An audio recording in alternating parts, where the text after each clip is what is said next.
A Gathering of Gargoyles by Meredith Ann Pierce. Chapter 4. The Sea of Dust. Ariel opened her eyes. She found herself sitting in the outer chamber. Outside, the ring of maidens burned low and yellow in the west. She saw by the tilt of the sky it was only a few hours deeper into the long fortnight. The apartments around her were quiet still. No attendants had yet returned. It was the custom in Isterness to sup well just after Solstar set. Then sleep. Only a dozen or so hours after sundown did city and palace once more awake. Ariel rose. She had a little time. All weariness had passed from her, and her terror at journeying to Orm receded to a small, dull ache. The Sibyl and her temple were yet a long road away. The riddle of the maidens remained clear in her mind, although she did not understand it all. But first there must assemble those the Ikari would claim. A bride in the temple must enter the flame. Steeds found for the second-born beyond the dust-deep sea, and new arrows reckoned, a wand given wings, so that when a princess royal shall have tasted of the tree, then far from Esternis's city, these things, a gathering of gargoyles, a feasting on the stone, the witch of Westernis's hag overthrown. Ariel unwound the wedding sari from about herself and folded its yards and yards of air-thin cloth. Then she crossed to a great trunk of rose-colored wood, lifting its lid, and drew out the only other garment she owned, the sleeveless shift she had worn among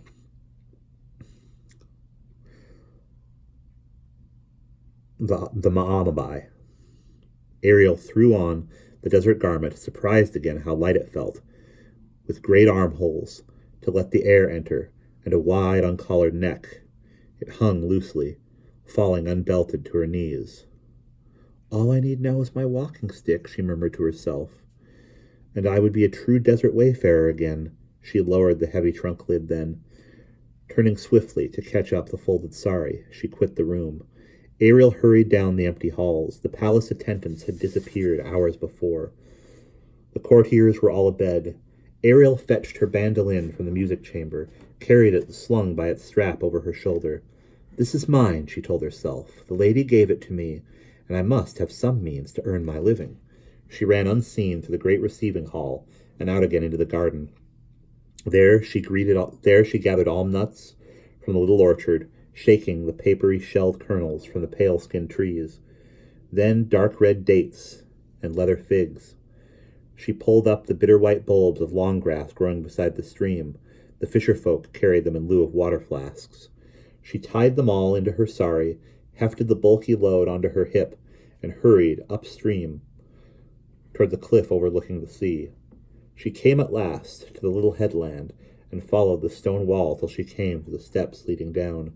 Here the dust boats lay moored, all of pale unfinished wood. Each rode the rolling dust upon two flat paddles called skates. Suspended in between each hold, hung above the dry waves, not touching them, a single mast with a lantern sail lay shipped in each.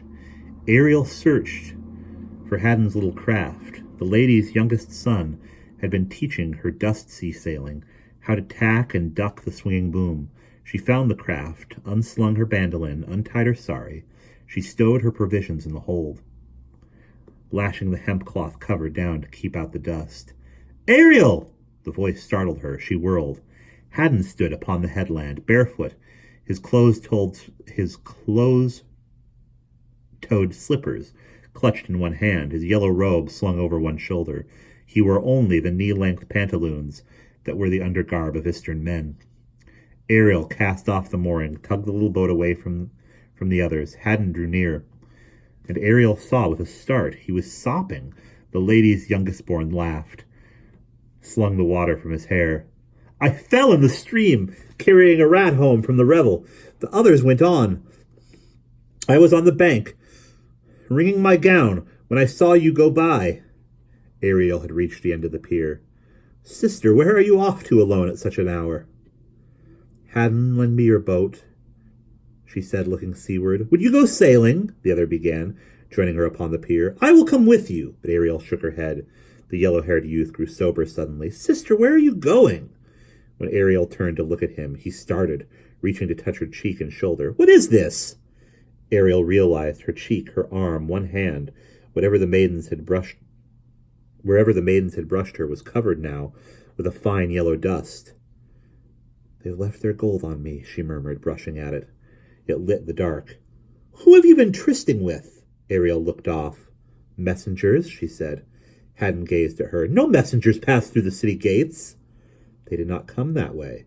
The lady's son was silent. Then he said, "All of us have known almost from the first that you are more than you seem, Ariel." She cast the mooring off, stepped down into the boat, chafing to be gone. "You speak as though I were some sorceress." Haddon knelt upon the pier. "Will you not say where you are bound?" "I have a task," she answered, and felt the fear in her again. She put it down. "I must begin at once." She stepped the mast, not looking at him. "Ariel," he said suddenly, "here, take my robe. You may have need of it. That shift you wear would not cover a cat." Ariel laughed, and found the breath catching in her throat. She had not thought to feel sad at going. She took his robe of yellow silk. The feel of it was wet and cool. "You take this, then," she said, and handed him the crumpled sari. Haddon looked at it. "What am I to do with this?" "Give it to Irilath," she said softly, and turned away, pretending to be busy in the boat. Her heart felt sore within her breast, but at the same time very light. She turned back to Haddon suddenly. "But not at once. I would be clean away before Irilath knows." The boat bobbed on the waves of dust. Ariel unfurled the sail. Haddon caught her hand, and for a moment she feared he might pull her back, but it was only to draw her near enough to kiss her on both cheeks, as was the custom at parting in Isterness. "Come back to us." She tried to smile. "Before the Averclon awakes, I'll bring you a steed in exchange for your boat." The wind was catching at the sail. Ariel took the tiller as Haddon gave the little craft a shove. She swung the sail line into a tack, and the dust skate leapt away from the shore. The stiff breeze bore her rapidly away. Looking back, she saw Haddon growing suddenly small on the distant pier. She tacked again, hard port, toward Westerness. Ariel's craft sped over the sea of dust, riding the swells that rolled like water and glowed by starlight with their own internal fire. Beneath the surface, Ariel saw the slit-fine particles constantly shifting. Wind stole a few from the crest of the waves, whirling them off in dust devils against the dark, starry sky. So fine were the grains that Ariel could scarcely see them, hardly felt them when she breathed, aware at first only of their faint, tangy aroma. Before many hours, though, she found her throat going dry, her eyes felt grainy, her fingers paper-leathery. Trying to sail and tiller into place, she drew out from her provisions a long-grass bulb and bit through the white parchment-like skin. The meat inside was stiff, the juice astringent but satisfying. She needed only a few bites before the feeling of dryness eased. The colors of the sea were changing now. Close into shore, the dust had been grayish, almost buff-covered, but as she sailed farther, deeper to sea, the dust grew paler, clear yellow-green and later violet. Sometimes the waves rolled mauve. Stars turned. Night drifted by. Oceanus peered over the rim of the world, and Ariel's heart lifted, soared. The air was showered in its ghost blue light. Gradually the planet rose. Ariel ate of the dates, the figs, the almnut kernels in their papery shells, chewed the loongrass bulbs. Tiresome fare. More than once she found herself longing for the tiny velvet bag the Darrow had once lent her. It had held, seemingly within no space at all, an endless store of delicious food. Sometimes she stood, searching for shore, or tied the tiller and sail securely and slept. The first time she awoke to find 2 inches of wind-blown dust in the hold. Afterwards she bailed every few hours and slept only in snatches. The wind held mainly steady. Her course needed adjustment only now and again. She steered by Oceanus and the stars. The midpoint of the fortnight loomed and passed. Twice Ariel's craft passed close to peaks rising jagged and slender from the dust. Birds wheeled in crowded columns above those isles. Sometimes in the distance she watched dust whales, great fish-shaped things 100 paces long and filled with buoyant gas. They spouted and sounded, lolling, sporting with their calves, or rose in towering pairs at some courting ritual. Once, passing within sight of whales, Ariel found, floating on the sea, a lump of pale green stuff, very like beeswax, save that its odor was bittersweet, like very old perfume. She kept it, for no reason, lying in one corner of the hold. She had no idea what it was. Once she passed through a flock of skyas, sleek raucous birds with silver bodies, long wings, and black masked eyes. They flocked and plummeted above the waves, snatching bits of something from the dust. As Ariel drew near, she realized it was tiny crayfish they were catching. A swarm had gathered, feeding upon algae that lay like reddish plume upon the sea. Ariel leaned over the gunwale, flipped one of the little creatures into the hold. Its segmented body was crystalline clear. It had many whiskers upon its nose, 2 small black eyes on stalks, jointed legs, and a broad, flat tail. In a moment, it had buried itself in the dust of the hold. A skya landed on the gunwale, cawing. Its eyes... It eyed the spot where the little fish had disappeared, but Ariel drove it away. After a time, the plankton, the swarm and the flock of skyas fell behind. Ariel sifted through the dust. At first, the little creature scurried from her fingers, hiding itself again, but presently it grew tamer, sat upon her palm while she fed it bits of date. Soon the little fish hid itself in the folds of her robe rather than in the dust when Ariel bailed, though now she never threw out so much that the dust shrimp did not have its little pocket in one corner of the hold. The 3rd quarter of the fortnight went by. Once she passed what seemed to be a wellspring in the middle of the sea, but the dust that welled from it was neither green nor gold, purple nor gray, but blue, very deep, dark as blown colored glass. It ran in little rivulets among the other strands of color, seemingly heavier, for it quickly sank from light. Ariel scooped up a handful as she passed. It was so pretty, and tied it away in one sleeve of Haddon's robe. As soon as it had dried, she had wrapped her bandolin in...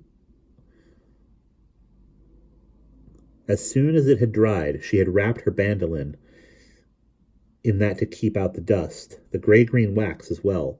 The dust shrimp carefully picked out a few grains of blue that had fallen into the hole and devoured them.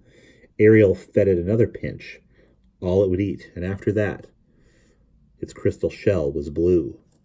She passed a cluster of islands once, arranged in a broad semicircle, coming within a mile of only one of them, the farthest one, Horn of the Crescent. In the distance, upon its beach, she saw boats, long and slender, turned up at the ends, like Eastern slippers. Against the pale sand of the shore, she thought she saw dark figures moving, and then, to her surprise, for she had been looking to the island and forgetting to steer, she found herself almost upon an outlying reef. She had to tack quickly, very hard, to avoid being dashed. Upon those jagged rocks knelt a boy, very black, naked, but for a skirt about his legs. He was raising a crab net from the dust, and plucking crabs from it, tossing them into a close-woven basket. He had not seen her, but glancing up then, as she passed, not 4 paces from him, she leaning hard against the sail, lines and tiller to bank the craft. He did see her, and started up. They stared at one another as she swept past, the slim, dark boy, even his eyes were black, and the fair-skinned girl. 2 crabs freed themselves from his dangling net, dropped to the reef, and scuttled across. They buried themselves in the breaking dust. The breeze off the island, freshened then, billowed the sail, plucked Ariel suddenly out to sea. The dark cliffs and the crab-fisher fell away behind. Not many hours of sleep after that. Ariel spotted the western shore, pale forested hills of fern rising beyond the strand. The sea had turned greenish here, closer to the shore, and the fortnight was almost done. And there we will pause.